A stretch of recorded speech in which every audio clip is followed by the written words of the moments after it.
अब क्या करें, कैटेगरी 2 और बच गई। ये पढ़े भी हैं, अच्छा अध्ययन किया इन लोगों ने, लेकिन थोड़ा सा ज्यादा दूर रह गई। इनको क्या करना पड़ेगा? पहली बात, इन्होंने भी कोचिंग कर ली है, इन्होंने भी कोचिंग कर ली है, इन्हें भी आता है सब कुछ, इन्हें भी सब कुछ आता है, लेकिन इनका कोई ना कोई पार्ट कमजोर जरूर है, तभी तो ये इतना पीछे रह गई। आपका काम ये है, आप आराम से जिस हिसाब से पिछले बार पढ़े थे पढ़ते रहो। आपका पार्ट जो कमजोर है उस पार्ट को सबसे ज्यादा ध्यान देना। एक्सरसाइज आपको भी करनी है, आपको भी करनी है, अभी से लग जाना चाहिए। कौन सी? ऑब्जेक्टिव की, मॉडल पेपरों की एक्सरसाइज आप दोनों को भी करनी है।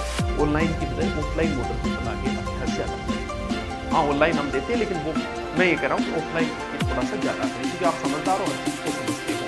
तो सबसे इसको क्या करना है, जो पार्ट कमजोर है उस पर आपको अच्छा ध्यान देना है।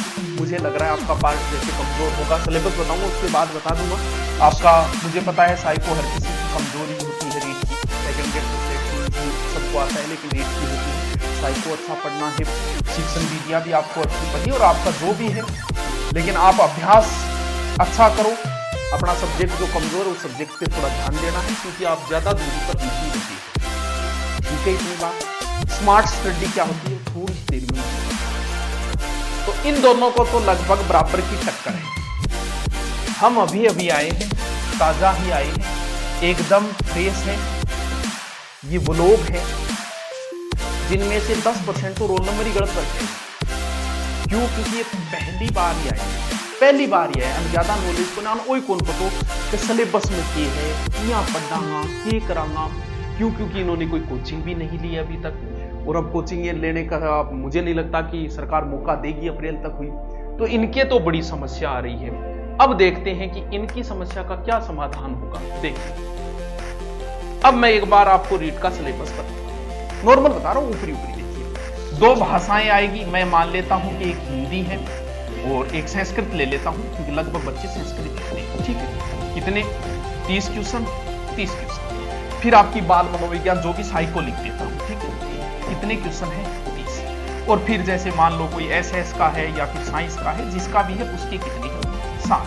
टोटल कितने क्वेश्चन होंगे? 150।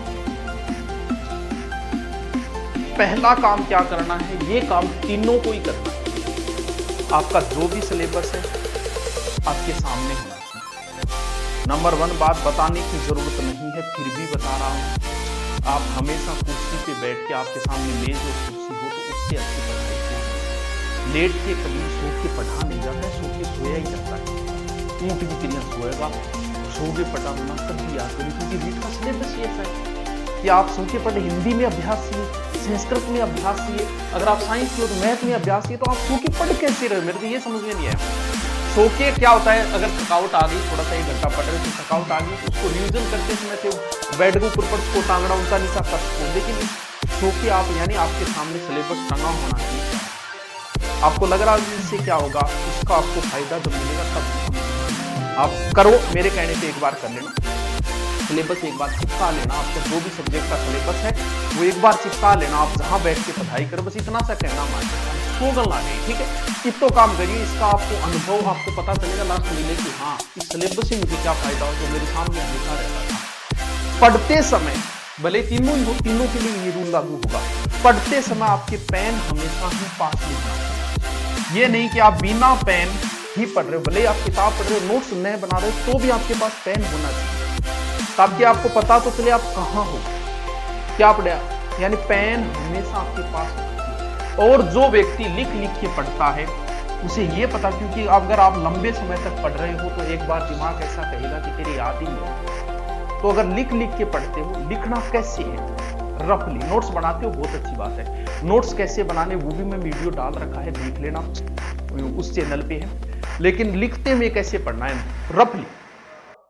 काम की चीजें एक किताब के अंदर, काम की चीजें एक पेज के अंदर मुश्किल से 50 लाइन है, तो उसमें काम की लाइनें होती हैं 15। बाकी सिर्फ कनेक्टिंग वर्ड होते हैं, भले किसी की पढ़ो। जैसे हम महाराणा प्रताप को पढ़ रहे हो, बाकी सारे कनेक्टिंग वर्ड है कि महाराणा प्रताप के पिता का नाम महाराणा उदय सिंह, ये कनेक्टिंग वर्ड है। यहाँ काम का वर्ड उदय सिंह है, तो फिर कैसे बनाना, हेडिंग डाली, अगर आप रफली कर रहे हो, नोट्स बनाना है तो अलग है। मान लो आप रफली कर रहे हो, रफली में आपको क्या लिखना है, सिर्फ उदय सिंह लिखना है। रफली चल रहा है, ऐसे ही पढ़ना है। अब के बाद उदय सिंह लिखिए, महाराणा प्रताप का जन्म 9 मई 1540 से कुंभलगढ़ दुर्ग में। या काम की बात कौन सी, बाकी सब कनेक्टिंग वर्ड है।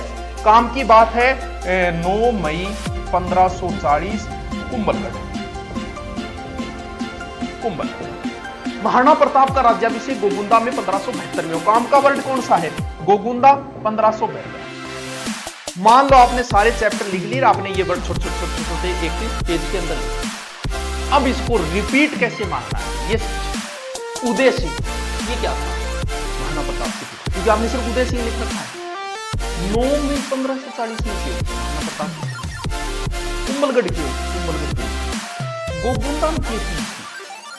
यानी ये है रिपीट मारने का, ना कि आप पूरी किताब को रिपीट मारोगे। यानी बाकी कनेक्टिंग वर्ड है उनका कोई उसमें नहीं होता है। तो इस तरीके से साइड में लिखते हुए पढ़ें, बहुत ही ज्यादा फायदा होगा आपको। रिपीट मारे तो वापस उस किताब को रिपीट नहीं मारना है। भले आप नोट्स पढ़ रहे तो भी यही फॉर्मूला काम में लेना है, आपका टाइम बचत बहुत ज्यादा होगा।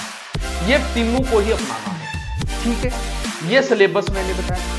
अब स्मार्ट स्टडी, ये स्टडी सिर्फ इन दो पे लागू है। अगर कोई ये चाहता है ये तीसरा कि मैं भी अच्छा स्कोर कर लूं, कौन सी जो पहली बार शामिल हुए कि गुरुजी मैं ही थोड़ा अच्छा स्कोर करना चाहूं तो मैं ये पढ़ूं कि मेरे 4 महीना में बहुत अच्छा स्कोर कवर हो जाए। देखो क्या कर, हिंदी के 30 में से 15 नंबर की शिक्षण विधि है, दूसरी भाषा की 15 नंबर की शिक्षण विधियां, और इनमें भी शिक्षण विधियां हैं। यानी अगर मान लो आप संस्कृत नहीं पढ़ते पूरी की पूरी, मान लेते हैं एक बार, लेकिन फिर भी आप शिक्षण विधियां कवर कर लेते हो तो भी आपके आधे नंबर कमा सकते हो। करना क्या है आपको, शिक्षण विधियों की अलग से एक किताब बनाओ, नोट्स बनाओ। क्यों, क्योंकि 70% शिक्षण विधियां सबकी सेम है, सिर्फ नाम और भाषा बदलती है। 70% शिक्षण विधियां सेम है। शिक्षण विधियों पे अगर आप कवर करते हो अच्छी तरीके से तो भी आप पास मार्किंग कर सकते हो अच्छी तरीके से। क्यों, क्योंकि बाकी कुछ तो बैठ जाता है। ये इन दोनों को तो अच्छी तरीके से, और ये पहली बार में बहुत कुछ करना चाहते हैं तो उनके लिए है कि शिक्षण विधियों को अच्छी तरीके से नोट से किताब में बनाओ, क्योंकि 70% शिक्षण विधियां सेम है जिनका अभ्यास पे डिपेंड है। हिंदी मुझे पता है ग्रामर लगभग कर दोगे, 15 नंबर की ग्रामर में 10 नंबर आप करके आ जाओगे, लेकिन शिक्षण विधि में 15 में से नहीं कर पाओगे अगर आपने अच्छा अध्ययन नहीं किया, क्योंकि ये भी आपके लिए बहुत कठिन है। तो इन दोनों के लिए जरूरी है, तीनों के लिए जरूरी है शिक्षण विधियां अच्छा अध्ययन करें, क्योंकि बहुत बड़ा पार्ट लेके बैठती है शिक्षण विधियां। यानी बहुत कुछ कर सकते हो आप इतनी चीजें पढ़ के भी। अब ग्रामर वगैरह का कितना अभ्यास, कितना ही करते रहो, अभ्यास करना है उसमें, ठीक है। बात की समझ में आएगी। चलो क्या क्या बताया मैंने, इनको अभ्यास की जरूरत है। एक सब्जेक्ट कमजोर है उसको मजबूत करने की जरूरत है, या 2 सब्जेक्ट, इनको अभ्यास की ही जरूरत है। सब्जेक्ट इनके सारे मजबूत है, सिर्फ उनको रिपीट मारना है। इन दोनों को शिक्षण विधि और साहित्य को बहुत मजबूत करनी है अगर आगे निकलना है। क्यों, क्योंकि जो बंदा नया आएगा वो 4 महीने में साहित्य को जब तक समझेगा उतने में एग्जाम आएगा, और ये वो लोग हैं जो इनसे आगे है, आगे वो आगे रहेंगे। क्यों, क्योंकि अगली रीट की भर्ती में ये इस लाइन में आएंगे। लेकिन मैं ये नहीं कहता कि इन लोगों का सिलेक्शन नहीं होगा, किस्मत का कुछ पता नहीं चलता, इनमें से भी होंगे, ऊपर वाले पे डिपेंड है। लाइन लगी हुई है और मैं भी पीछे पीछे खड़ा था, ऊपर वाले ने कहा कि पीछे मुड़, तो मैं आगे आगे आ गया। तो ऊपर वाले पे डिपेंड है, कई बार जो पीछे खड़ा है ऊपर वाले ने बोल दिया तो वो भी आगे आ सकता है। तो इनको भी गहन अध्ययन की जरूरत है, इनके बराबर